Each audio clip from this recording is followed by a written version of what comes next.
Florelin memandang Qin Yichen dengan curiga, dengan keraguan yang tak terhitung jumlahnya di dalam hatinya. Jika ada hal yang begitu baik, bagaimana itu bisa terjadi pada Qin Yichen? Tidak peduli seberapa bodoh Mahkamah Agung, itu tidak akan menimbun begitu banyak awan dan tanah di wilayah Bintang Changlan.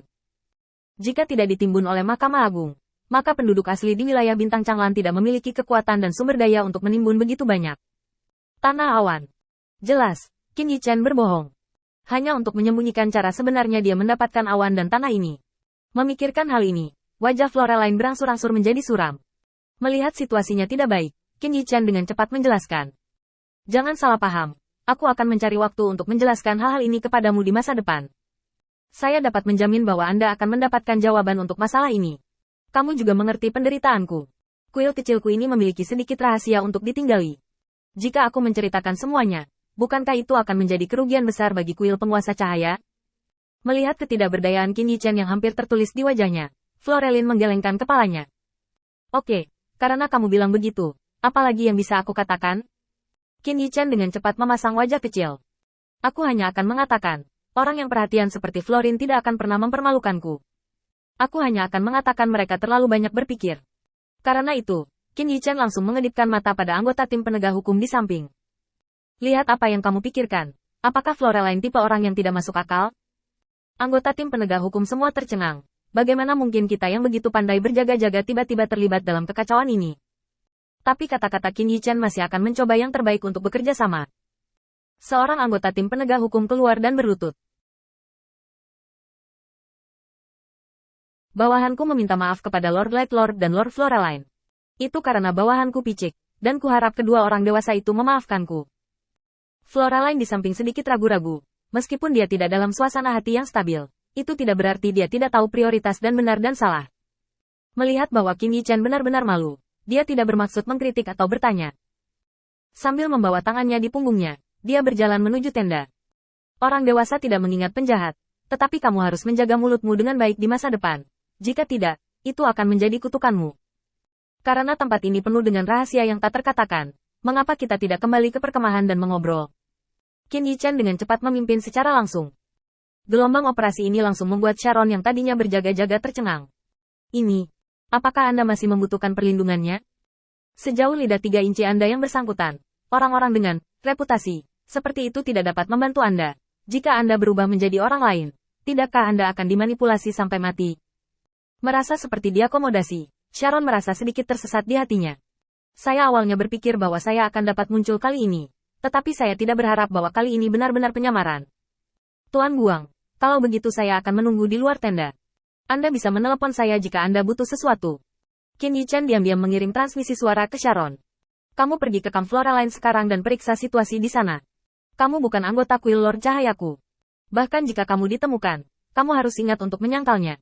Kamu tidak dapat menghubungkan masalah ini denganku jika kamu membunuhnya. Di kepala. Ketika Sharon mendengar perintah Qin Yichen, dia merasakan hawa dingin di hatinya. Ini untuk pergi ke kamp Florelin dan mencari informasi dan keadaan yang cukup. Harus dikatakan bahwa meskipun perintah ini bukan tugas dalam status penjaga pribadinya, Sharon tidak memiliki alasan untuk menolak. Karena itu tujuan dia. Aula Kusat yang diwakilinya di belakangnya sangat membutuhkan informasi ini. Selama ada kesempatan, dia akan berusaha mendapatkannya, dan dia akan melakukannya tanpa perintah Qin Yichen. Tapi sekarang, dengan perintah Qin Yichen, dan Qin Yichen menunda waktu, dia secara alami tidak punya alasan untuk menolak hal yang begitu baik. Bersiaplah untuk segera pergi. Tepat sebelum Sharon hendak pergi, dia tiba-tiba penasaran. Qin Yichen yang mampu membuat pengaturan seperti itu, seperti apa ekspresinya sekarang, atau hal seperti apa yang dia lakukan untuk menstabilkan Florelin. Tapi tentu saja, ketika dia menyelinap dalam kesadarannya, dia tiba-tiba menjadi bodoh. Di kamp, Qin Yichen dan Florelin mengobrol dengan sangat gembira, seperti seorang teman lama yang sudah lama tidak bertemu. Sial, monster level berapa ini? Kualitas mentalnya juga sangat bagus. Sharon segera menarik kembali kesadarannya dan berlari menuju kemah Florelin. Di permukaan, mereka berbicara dengan sangat gembira, dan diam-diam mereka telah mengirim seseorang untuk mulai menyelidiki situasi lama, dan mereka masih bisa lebih dekat dengan Florelin dengan biasa-biasa saja. Jika bukan karena dia mendapat perintah Qin Yichen, dia benar-benar tidak bisa membayangkan bahwa Qin Yichen akan memiliki pemikiran yang tidak baik tentang Florelin. Sekarang ini hanya tes kecil. Bagaimana dengan di masa depan? Bayangkan saja, jika Lord of Light diam-diam mengirim orang untuk melecehkan dan menyerang secara diam-diam, atau melakukan beberapa tindakan keterlaluan ketika mereka sedang berbicara baik-baik dengan Kusat Hall, mereka tidak akan bisa menjaganya sama sekali. Harimau yang tersenyum ini, saya harus meminta beberapa orang dewasa untuk berhati-hati dengan orang ini. Jangan biarkan dia membawanya ke parit. Sharon diam-diam mengirimkan kembali informasi penting ini. Di kamp, Qin Yichen menghela nafas panjang, tiba-tiba bersandar di kursi, dan menatap Floralin dengan tenang. Orang itu akhirnya pergi. Namanya Sharon. Dia anggota Aula Kusat. Kekuatannya mungkin berada di puncak ksatria. Kamu baru saja mengatakan bahwa dia pasti tidak akan melihat hal-hal penting ketika dia pergi kali ini. Bisakah kamu memastikan bahwa kalimat ini valid? Jika dia benar-benar tidak menemukan apa-apa, aku khawatir jika dia menoleh, dia akan meragukan kita. Kenapa kamu tidak memikirkan cara? Floraline langsung menggelengkan kepalanya. Tidak masalah, saya sudah menghubungi bawahan saya.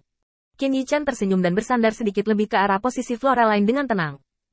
Ya, saya akan memberi Anda semua informasi tentang orang ini, dan Anda dapat mengirimkannya ke Mahkamah Agung.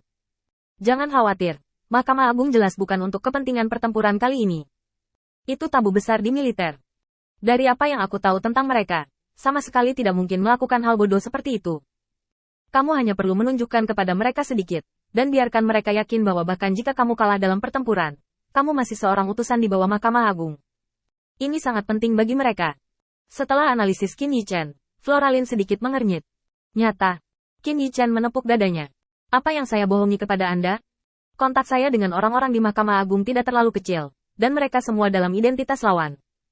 Ada kalimat untuk mengatakan, yang paling tahu Anda belum tentu seorang temanmu, tapi milikmu lawanmu pasti mengenalmu. Melihat ekspresi Qin Yichen pada saat ini, sentuhan kebanggaan itu membuat Floralin terlihat sedikit konyol. Namun, dia jelas masih sedikit tidak puas. Lalu apakah kamu mengenalku atau tidak?